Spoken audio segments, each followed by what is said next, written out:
and coming up with that learning lab and being able to actually take this, this thing that you had come up with from the theoretical standpoint and then say, okay, like, let's try to actually go out into the field with this and see if it works, right? Yeah. And then it did. Yeah, yeah. And it was a 9-month, it was just like working for an academic year because we started developing it, I think, in August, and we did the first lab in September, and then we went back in February, and then we went back in the spring to do the third lab. They always had work to do in between, but so it evolved over the course of an academic year, and it was just, it was great.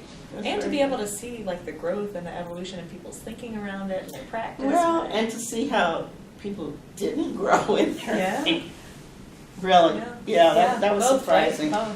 Yeah, even though this was a Kellogg funded project for the state of Michigan, so there had been a lot of work put into training and opportunities with the staff. I mean, they'd seen, I guess, almost every video, Right. Nothing was new. Social causes, everything about social causes, and they have been having workshops with trainers who really happen to understand the social determinants of health, and they've been in anti-racism training programs, and so we were sort of like at the end of this, it was the culmination, and our job was to say, now that you've got all this knowledge, let's dig a little bit deeper, let's talk even more about maternal and child health and the causes of health disparities, but the last part of it was really, now let's decide what you can do at your desk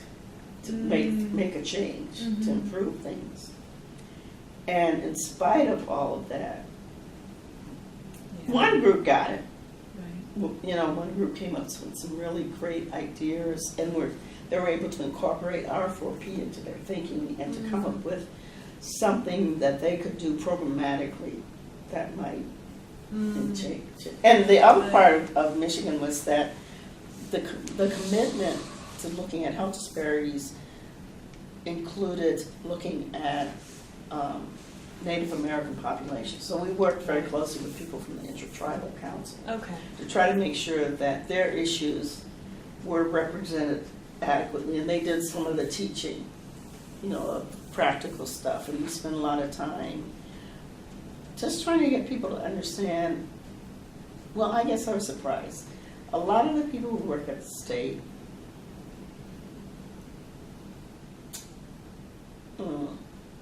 I can't think of how to put this politely, but didn't know much about the tribal, the tribes in Michigan, the state tribes and the federal tribes. Right, that was just an unknown entity. Yes. Yeah. Didn't understand Native American culture. Didn't see links between, historical trauma and the kinds of devastation that the tribes have gone through and the kind of continued discrimination that they experienced. That's wild. And I mean, they're just they were clueless white people. Yeah, the way I can say it. So that was surprising too. But so it was majorly for them to try to get from there to thinking through R4P and how do you address some of centuries-long practices, either for American Indians or for African Americans, and they just sort of still saw. And this isn't everybody. Right, obviously. no. But they just could not get out of their box enough to really make major changes. But this then speaks to the pipeline piece, right? Of like why it's so critical to say, okay, you know what, like, yes, the education needs to happen on that side, and folks from these communities need to be empowered to have meaningful seats at the table, and decision-making power, and get resources to the communities. Right? And try to tell you what, that's not going to work exactly the way, there might be good theory, but it's not good practice. But to be able to give that feedback, but also to be in the place where folks have, the skills and the tools to be that decision maker, to say, no, actually this is important, not just being the one giving feedback and Mhm. saying, oh, that's not going to work, but to be the one to say, no, you know what, actually, this is how we need to do this project, Right. Well, yeah, you got, I hope that's what you got out of your. Absolutely, Or for the absolutely, experience. absolutely, you know, Mhm. and I think certainly, you know, as we were working with folks at the American Indian Center here on campus, I mean, that's what we kept hearing from them, you know, too, Mm-hmm. right, was just, this is one of the first times that people at the School of Public Health have come to listen to hear our expertise on this, and in a really meaningful way, not just in a, okay, I want to hear your input on this project that I'm already going to do because I'm going to do it anyway, right? Yeah. And I do think it was, you know, the R4P framework and the fact that we kind of went into having any of those conversations with that understanding of, you know, we're here with some technical expertise, but y'all are also here at the table with us as equal experts, right? With different information, and together maybe we can find something here. And that, you know, that was certainly a very different way as public health students to be taught to approach a community that you're going to work with and in, right? Yeah, now that's what I call CDP. That's approaching community-based participatory research. That's not Right. really. Right, it's not there yet, but it's on the path. Yeah, right? it's on the path, because the real path. I think there are more examples of that in environmental public health. Right, You know, right. where it's you are an equal partner and we're going to listen to you. But even in most environmental public health situations, professionals had to really figure out that they needed to learn to listen to the community. And I'm still figuring that out, but I think that's a real breach that we are guilty of in public health, because we're trained to be the professionals, you know. Who are going to come in and intervene on a community, right? As opposed to this model more of saying, you know, I'm a professional with this skill set in service of this community. Yeah, and a lot of community-based public health is still, oh, well, we'll give lip service to our ideas, but this is what we really want to do. Right, you know, we've got our community advisory board the same as we've got our other advisory board, and Yeah. like we're showing you information, and we're going to have a couple structured questions for you to respond to, but don't really, you know. Don't mess with our program. This is our program. We know what we're doing. So Yeah. And that really, to be honest, a lot that has chased me away from public health too. And after a while, it's just like this public health needs a shift, a paradigm shift. I think it's happening, but after 30 years, it's like I don't want to do this again. I've always sort of come in with ideas that were not traditional, you know, and after a while your energy level was not another time. I enjoy working with students because it gives me the chance to say, hey, let's start thinking there's another way, but to actually do it myself, that, yeah. Well, and you fought that uphill battle for, 30 years. Yeah. Right? Yeah. And at a certain point, it does become, you pass the baton and somebody else can do some of the uphill battle, So there you go, Caitlin. We've decided your career. No pressure. That's what I predict for you. Because you do see the big picture. You know, you're one of those people who really can pull in a lot of ideas, and you're very broad in your thinking and your experience. Maybe it's because I also wanted to be an American history professor. And when you said that, I was like, It makes a difference. You know, I think that in ways that I can't even express. You know, I kind of say, let me look at the situation. And there was some different time. Right. Well, it also, I think, one of the things that I often see in public health, and is one of the things that becomes frustrating for me, right, is that a lot of our work, and the way that we think about our work, is really ahistorical. Right, and we're just like, oh, but we walked into this community and we saw this disparity, and clearly it has been like this, and it will always be like this unless we do this intervention, right? And in some ways, that's because our methods have taught us to think about this very flat kind of cause. Yes, we're acultural and ahistorical, and it's always going to be an uphill climb. But because health disparities didn't Like the inequities that we deal with today are not ahistorical. Yes, and they're very not much cultural, so. right? Exactly. And so if Exactly. it was, you know, a historical and cultural and social process that brought us here, right? Like it seems like that must be what's going to have to get us out of it. But it really does require getting public health to rethink, because we have been so ahistorical and cultural. And can you imagine on top of that, epidemiology? I loved being an epidemiologist. I mean, it is a very useful science. But man, that's just totally out of, and this was one of the things I enjoyed when I was doing the associate director for science work. Because the one thing that I did get to see was since the late 90s, there's been this debate about black box epidemiology. And some people realize you can't just look at risk factors in this little box. People like Nancy Krieger. Nancy and I worked together in the early. Did you really? She was in one of our early papers. When we took this year off to think about, she was there because she was one of the few social epidemiologists. So she went on to have this very illustrious career. I knew her when. She was a young faculty person at Berkeley. She had published a couple of articles, and we came across and said, "No, let's see who this Nancy person is," So she helped me shape my thinking on social epidemiology. She's one of those people who really just insisted we got to get out of this risk factor analysis business because this is not reality. And so for a while there was sort of this underlying debate in the epi literature around traditional epidemiology. And the chair of epi, I can't recall his name, here at UNC, was more of the traditionalist. And then there were people like Nancy and Mervyn Susser, who's dead and gone.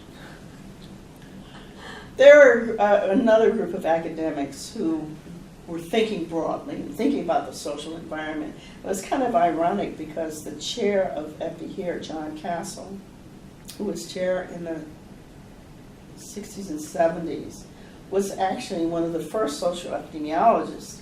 But then this department became much more mathematical and pushed the methodology of... And just pulled that whole focus. Yeah, and they did a great service because they pushed developing techniques around logistic regression and hierarchical modeling. I mean, they really pushed epi methods very successfully in ways that were very helpful in chronic disease epi, and also in some of the early HIV modeling, because one of the challenges was how do you longitudinally study HIV risk? Your risk factors could be 20 years. Yeah. So, but it was very, but it was hard to break out of that mold compared to something like social epidemiology, where you really trying to look at society and how society influences the development of diseases in populations. Right. So I got way out on the other side of social epi. It was like, no, I'm not going to do any epi anymore at all. We can do ethnographic studies, we'll do qualitative studies, we'll try to think theoretically, which epi is just not. No, it is an empirical science. Right, yeah. But so I sort of see that was sort of my evolution too. Gotcha. In thinking about how to address health disparities and how to use community-based research techniques and stuff to really get far out of the epi box, the traditional epi box. And Nancy really pushed that too. So what's next? I mean, you're off on this new adventure now. Yes. What's keeping you busy these days? I'm learning how to clean the house. That sounds crazy, I know. No, but you were busy. And didn't like house cleaning. Didn't exactly have a neat house. I said, you were kind of busy, you know, like I'm changing the world. I mean, not for nothing. Yeah, and I do have a bucket list that I'm seriously thinking about. I'm surprised at how much of it is travel, because Yeah. I traveled so much at CDC. Right. But it's different when it's work travel versus it's Yeah, travel for it your is. own enjoyment and edification, and right. And actually, the travel I did at CDC, for the most part, I enjoyed it because I still had to immerse myself in the local culture to understand, you know, what was going on with disease outbreaks and things. Right. You know, so, and I didn't do a whole lot of global work, but you know, when I worked in Pakistan and Bangladesh, I really had to understand how life functioned and Right, it's totally culture, different. what was, yeah. So that part of the travel I enjoyed, and even in South Africa to some extent. That's right. So how long were you in South Africa? What was the South Africa project? I was there for maybe, it was 6 months, it felt like eternity. I was there right after Nelson Mandela got elected. Oh my God. Because the head of CDC was David Satcher at the time. Right. And he made a commitment. He was sort of like he became sort of like the U.S. representative to support South Africa's health Mhm. issues. There are other people, but he really committed CDC to working closely with South Africa. We'd been there anyway working on HIV issues. Okay. And so there were already people assigned there working on HIV, but with the new government, there's this whole new need around developing public health in South Africa. Right. So he said, you know, you can use our resources, you can use our people. And interestingly enough, one of the MCH epidemiologists that we had worked with in the States from DC was South African. She was an expatriate. She'd left South Africa and came here and got trained at Hopkins, and then was the MCH epidemiologist for Washington, DC. Huh. And after the election, she returned. She went to work for the Ministry of Health as their, sort of like the deputy. Yeah, yeah. You know, the minister does all the political stuff. Right, but then the person who's running the day-to-day. So, and the ANC government had decided that they were going to build their public health model around maternal and child health and community health.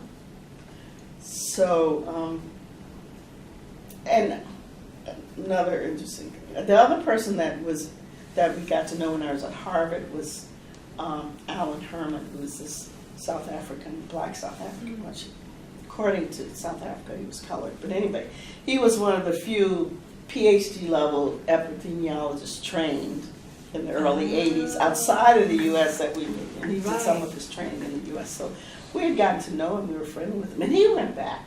Okay. And so the two of them were talking, and she said, Alan, I need somebody to come to MCH because we're building our whole public health structure around supporting families, mothers, and children. And Alan said to her, well, you know who to bring because you've been working with her for the last couple of years. So, and that's how I ended up there. So she called, you know, they said, Alan said, just ask for Diane. So you ended up deployed to South Africa? Yeah. So were you in Joburg, or where were you? I was in Pretoria. You were in Pretoria? Yeah, because at the university there? No, at the government. The South African government is in Pretoria because that's the capital. And so the elections, I think, were in April or something? Something like that. And I don't think I got there until July. Okay. There was like a couple of months between when everybody they was were like just setting up moving the in. government. And right. But one of the agreements was from the ANC was that they weren't going to fire anybody. Right. So all of the old Africana structure was there, and they were building this parallel structure when all of these old bureaucrats were still hanging around and figures back, you know, and not exactly being supportive. So they needed people to come in to give them support and help them look up data and try to understand what was going on. I mean, you know, Right. none of the people that were brought in the new government had had any experience.